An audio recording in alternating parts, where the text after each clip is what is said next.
Hey guys, what's going on? Jamie Soriano here from Long Island, New York, and I just wanted to cut this quick video, more of a training blog, okay, that I'm going to be putting out. One of the things that I want to talk about today is becoming a student of human nature. Now, if you're in the network marketing space, or maybe you're in affiliate marketing, if you're in business, period, okay, one thing you need to understand is you need to become good at reading people, knowing what turns them on, knowing what turns them off, because if you are oblivious to what people may be thinking, there's really no way you can build a relationship or rapport with them. And obviously without relationship or rapport, you're not going to be able to sell them anything or get them to buy into your idea or recruit them into your business.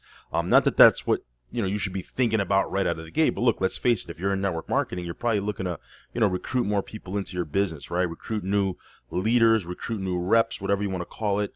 And so one thing you want to get really, really good at is you want to become a student of human nature. And what I want to do, I'm going to give you 10 keys, okay? 10 universal keys, okay, when it comes to human nature. But before I do that, I just wanted to encourage you, if you're not connected with me yet on Facebook, to go ahead and connect with me. Here's the link right here, or you can actually just put this into your browser, facebook.com/jamie.soriano2.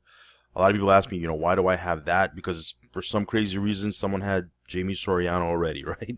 So go there. That's actually my personal page. Follow me there, connect with me there. We can actually have a conversation. And if you're not following me on Instagram yet, go ahead and connect with me there also. It's official Jamie Soriano is my Instagram name. And again, if you're not on my email list, go ahead and get on that as well. You'll be invited to training. I'll send you some information, some content. You can actually go to jamiesoriano.net, which is the link right here, and I'll leave the link depending on where you're watching this video. I'll leave the link somewhere around this video. Also, you can go there and there's a lot of free training I do. If there's a webinar that I'm putting on, or anything that's going on, you want to be updated and be in the know, right? So you want to go ahead and do that as well. So anyway, let's jump right into the information here. And again, I'm going to be moving fairly quickly because I do want to keep this video down to a specific amount of time. So that being said, let's go ahead and jump into this. You want to become a student of human nature. Like I said before, in recruiting, okay, again, if you're in the network marketing space, you're looking to recruit people into your business, you need to understand people. You have to know what turns people on, what turns people off. You have to take their feelings into account, okay? And there's nothing worse than you presenting to somebody and not being able to relate, not being able to build rapport. You know what I mean? And so, there's probably been times in your life when you've been, in on the other side of it, maybe someone was presenting to you. Maybe you were, buying a car. Maybe you were in an appliance store. Maybe you were, buying your home. And I know for me, myself, I've been in situations before where I was, let's say I was buying a car. I mean, just recently we bought my wife a new car, and, the first place we went to, man, it was just like the guy was just, really pushy, just not really building rapport with us. And, needless to say, we didn't buy from him. We actually went to the second guy. And what's awesome about the second guy was we didn't even really feel like we were being sold. He was there. He was having a conversation with us. He asked us questions. He just really got to know us. And then, as a byproduct, it was a really easy sale because look, first of all, we were already looking to buy a car, right? I mean, the first guy dropped the ball big time because we were already looking to buy a car. And, when you have somebody walking into your dealership looking to buy a car and you not sell that person, like that's just unfathomable, right? It's weird. But because he didn't build rapport, he just wasn't in sync, in vibe with us, it just didn't feel right. And we ended up buying from the second person, which was, a dealership that was probably like a mile down the road. Right? And so you probably can relate to that. There's been probably situations in your life where you felt like you were being sold something. But you've also, probably felt good about buying something when you were dealing with a really good salesperson, right? See, that's what I'm talking about. Because maybe in your business, you're not really selling a product per se. Maybe you're selling your opportunity, but you're still selling nonetheless, right? And you really need to get good at reading people, building rapport with people, getting on their wavelength. Because if you can get on someone's wavelength, then recruiting them, it's not that difficult, right? Because look, who doesn't want to have a better life? Who doesn't want to make more money? Who doesn't want to have more time? Who doesn't want to have, the opportunity to travel and get out of debt and maybe, fulfill some of the goals and dreams that they have, which, look, let's face it, have price tags attached to them, right? Everybody. So, when you get in front of somebody, you need to make sure that you're building rapport on their wavelength. Get on their wavelength first before you get them over to yours, right? So here's what you got to do. You got to consider these 10 points of human nature. Again, I'm going to fly through them. Just rewind this video if you have to, if you really want to, dig into them. But these are 10 points that you should, embed in your head, moving forward as you present to people, as you get in front of people, as you talk to people about your business. Number one, people are quick to jump to conclusions, right? Isn't that true?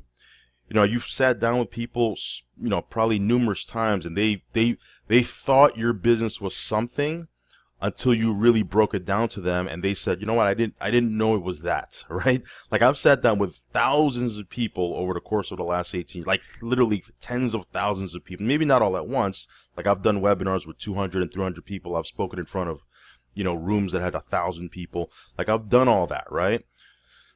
But one thing, that I love, and I just get a kick out of, is when I present to people, sometimes one-on-one or sometimes in a room, but I always get people who said, you know what, I thought network marketing was this until you really broke it down to me, and now I get it, right? And so they had a preconceived notion. They jumped to a conclusion before, really getting all the information. And isn't that how people usually are? See, knowing that people are like that, you should, when you walk into a presentation or you get in front of somebody, you're sitting down with somebody one-on-one, let's say, they probably have preconceived notions already. So why don't you invest time, maybe not even talking about your business per se, and really just getting to talk to them, asking them, hey, what have you heard about network marketing? Before I even show you this, what have you heard about it, right? Break that wall down right out of the gate so that they're more receptive to the information, as opposed to, you ignoring that. They have it in the back of their head that, it's a scam. You're trying to scam them. You're going through a presentation. You think you're doing great, and it's really just going in one ear and out the other because they're not receptive to the info because you didn't address, that fact before you started, right? And so understand, guys, that people jump to conclusions all the time, and you need to know that going into a conversation and break that down right away so people, could they'll be more receptive to what you're talking about. That right there, if you don't get the other 9 things that I'm going to talk about, that right there will help you recruit more people. Okay, just that alone.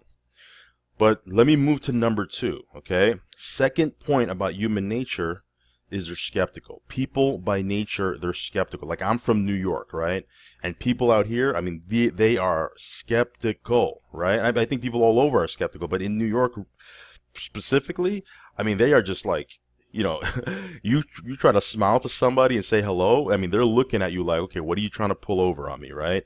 And so people are going to be skeptical. They're going to be skeptical about the industry. They're going to be skeptical about maybe your product, your opportunity, take some time to address that before you, just start presenting to people. Like, for me, whenever I sit down with somebody, the first 5 minutes or so, I'm not even talking to them about business. I'm not even talking to them about my presentation. I'm not pulling out product and saying, hey, try this. I'm just talking to them. I'm asking them, hey, what experiences have you had? Have you ever been exposed to network marketing? Have you ever been exposed to something like this? I'm sure you've had people like this, sit down with you and talk to you about, some crazy opportunity, right? And a lot of times I say that, and they let their guard down because they know that I know what they're thinking, right? And so it's okay for people to be skeptical, right? Address it right out of the gate and have a conversation with them.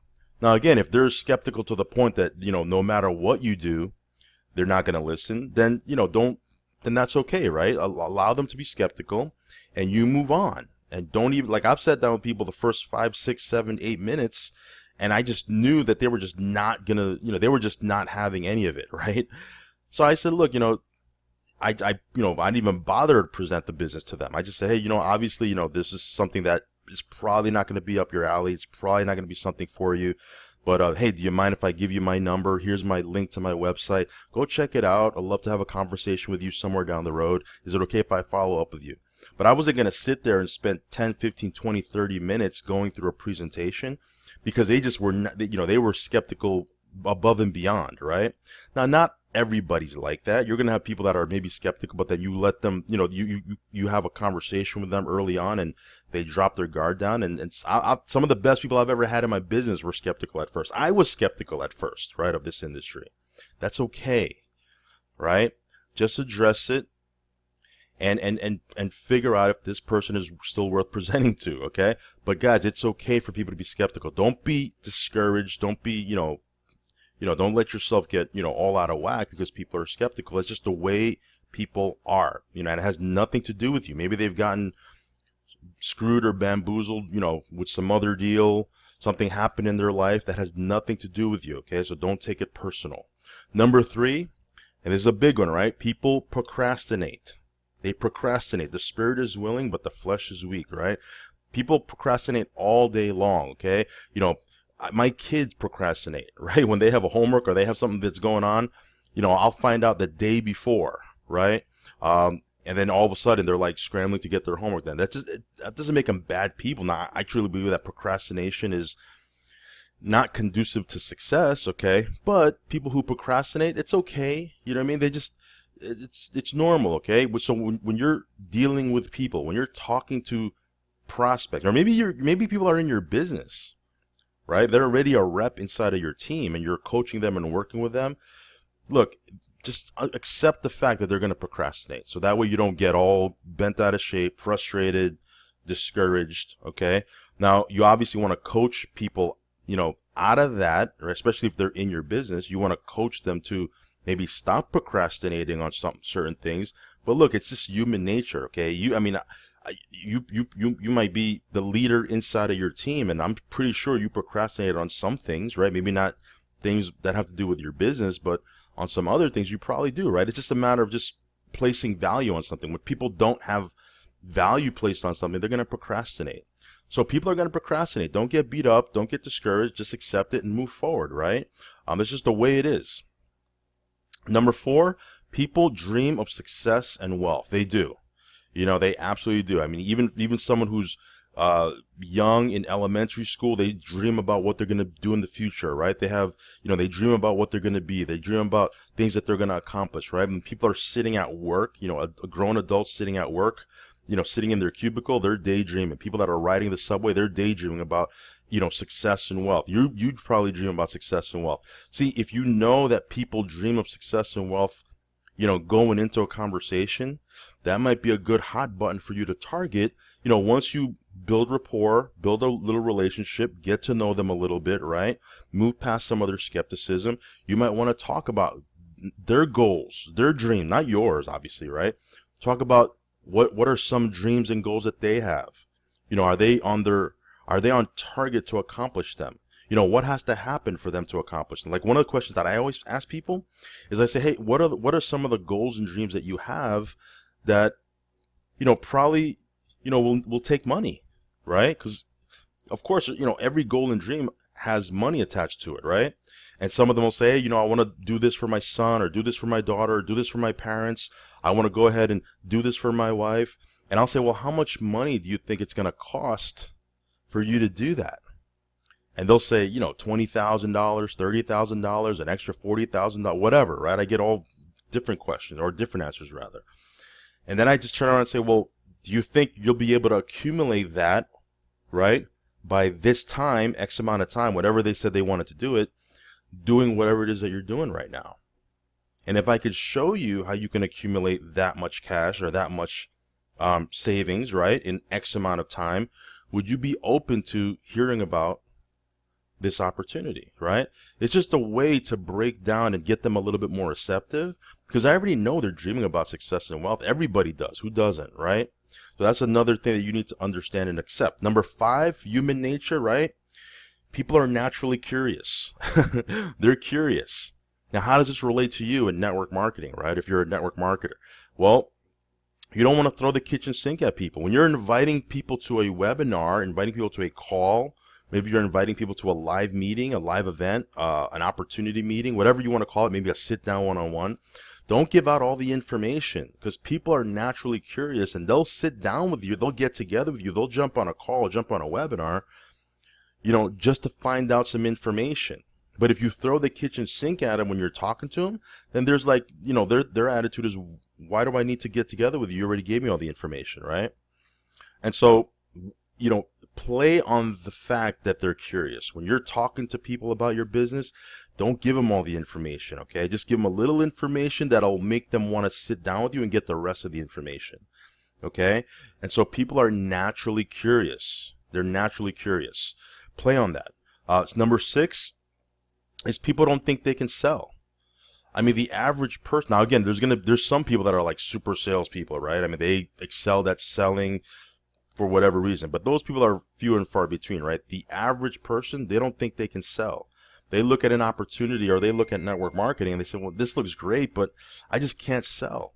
So you need to break down that thought process while you're presenting, right? Like for me, when I'm presenting to somebody, I'll always say, well, hey, if, let's say, for example, I'm talking about, I don't know, I'll make it a generic conversation. Okay, well, maybe this might not be generic, but early on, when I started in this industry, I was selling life insurance, right? I was involved with a network marketing company that their product was insurance. And I remember talking to people, and right out of the gate, especially when I was coming and they knew that I had insurance or something like that, they were like, I can't sell, I can't do this, I can't do that.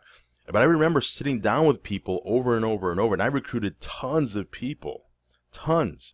Because when I would be sitting with them, right, and I'd say, hey, well, let me ask you a question. What kind of insurance do you have? How much insurance do you own? And they tell me, let's just say, for example's sake, they say, I have $100,000 of insurance, and I pay $100 a month for it. And I turn around and say, well, hey, let me ask you a question. If I can give you double or triple the coverage for half the cost, is that something you might be interested in? They'd say, yeah. I mean, and I'd turn around and say, well, do I have to twist your arm if it was double or triple the amount of insurance for half the cost? I mean, do I really have to twist your arm to do it? No, right? As long as it makes sense, I show you in black and white, show you the policy, everything's legit. Of course you'd want to do that, right? Well, let me ask you a question. If you went to people that you knew and you can offer them double or triple the coverage for half the cost, I mean, isn't it a no-brainer that they'd want to do it? And of course they'd say, well, yeah, it's a no-brainer. Right there inside of my presentation, they didn't even know it, but I was breaking down this I don't think I can sell objection. Because if they came back to me afterwards and said, well, I don't know if I can sell, well, we're not really selling it, right? I mean, yes, we are, but at the end of the day, we're helping people, right? We're giving them double and triple the coverage for half the cost. We're saving them money, giving them way more coverage. I mean, it's really, we're not really selling, right? And they'd say, well, yeah, I guess so. And I recruited tons of people in that business, okay? Now, again, I gave you that example. You might want to, customize that for your product, your service, whatever the case might be. But address it inside of your presentation because people are thinking about it. They think they can't sell. They don't want to be a salesperson. And at the end of the day, they're right. Like, who wants to be a salesperson, right? But if you just show people that you're giving them value, you're saving them money, et cetera, then that objection really, it's a non-issue, right? So number 6, that's a fact of human nature that you need to address. And I'm telling you, you're going to recruit a lot more people. Number 7, and this is kind of piggybacking off of number 6, but they don't like salespeople. People don't like salespeople, right? Immediately, I get people that knock on my door every now and then, and they're selling stuff, and I'm like, oh, what does this person sell? Like, I haven't even heard of what they're selling or what their service or product is, and I'm already like, oh, right? I mean, I'm sure that happens to you as well, right? So, again, piggybacking off of number 6, I don't want to sound repetitive, but address the fact that, you're not a salesperson. You know what I mean? You're not a salesperson. They don't have to be a salesperson.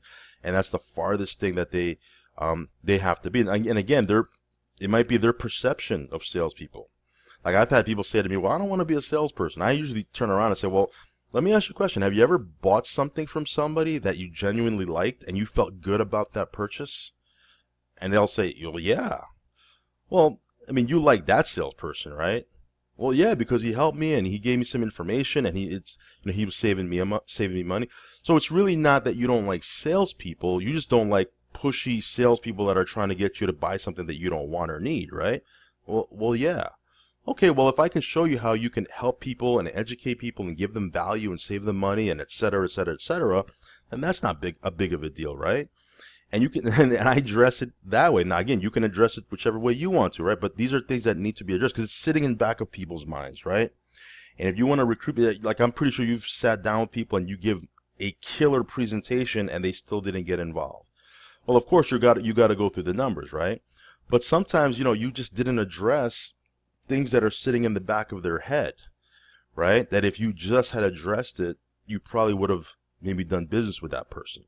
So that's number 7. Number 8, I'm going to fly through here, okay, is people would love to be their own boss. They would love to control their own schedule. They would love to, make their own hours. They would love to work the days they want to work. They'd love to, take off when their kids have a game, take off when their kids have an event, take off when their kids have a play.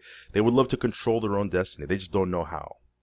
So if you know that people would, that's something that they really want to do, address that in your presentation, right? Address that. Like, maybe your presentation is 90% of it, you're trying to sell people on your product. And I'm not saying that you shouldn't talk about your product, okay? Especially if you have a great product, you should be proud of it, right? But people are not interested in that. They're interested in, what's in it for me, right? And if their hot button is spending more time with their kids, going to their kids' events, being able to take off and, do things, talk about that and how being their own boss, they can do that. Okay.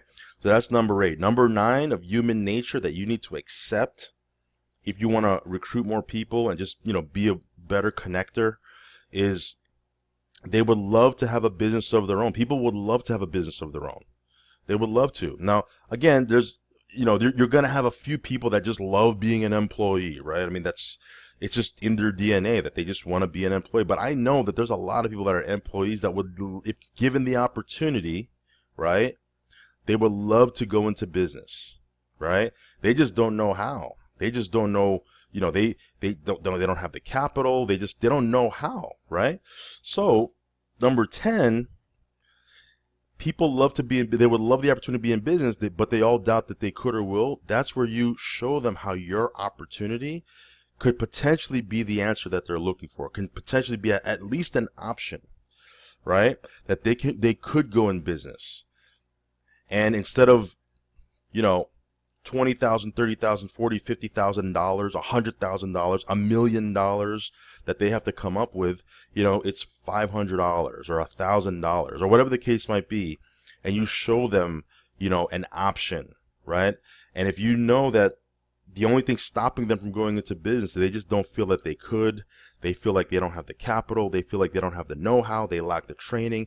And you can provide all of that for them. A lot of people will move forward. So what I'm trying to tell you is, yes, in recruiting, you're going to have to go through numbers. It's a numbers game. You never want to make people feel like a number, but it is a numbers game. You have to go through a lot of people, right? But at the same time, there's certain things you can do to help yourself get better at, at closing people. And I hate using that word, right? But at getting more people enrolled, because you want to enroll people into your business. You want to enroll people because sometimes the people that you enroll, they end up fizzling out or not doing anything down the road. But before they do that, they bring in 5, 6, 7, 8, 9, 10 people, and someone in that group becomes like a leader. Right? It's called tap rooting. You're not going to be able to tap root down through other people's markets if you don't get them enrolled into your business. And so you got to go through numbers, but you got to get good at enrolling people. And knowing these 10 points of human nature are going to help you tremendously. Okay? Even if you would just apply a few of them, it's going to help you because, look, the facts are the facts. And if you just know that people are thinking something in the back of their head and you address it, that's one way to build rapport with people, right? So hopefully you got some value from this. I just wanted to rattle off these 10 things. Really powerful stuff here. These are things that helped me early on. And if you want more training, go ahead and visit my blog, jamiesoriano.net. Again, connect with me on social media, Facebook, Instagram. Hook up with me there. And if you have any questions, feel free to, shoot me a message. Let's have a conversation, okay? So with that being said, guys, Jamie Soriano here from Long Island, New York. Catch you on the next video. Have a good day, guys. Bye-bye.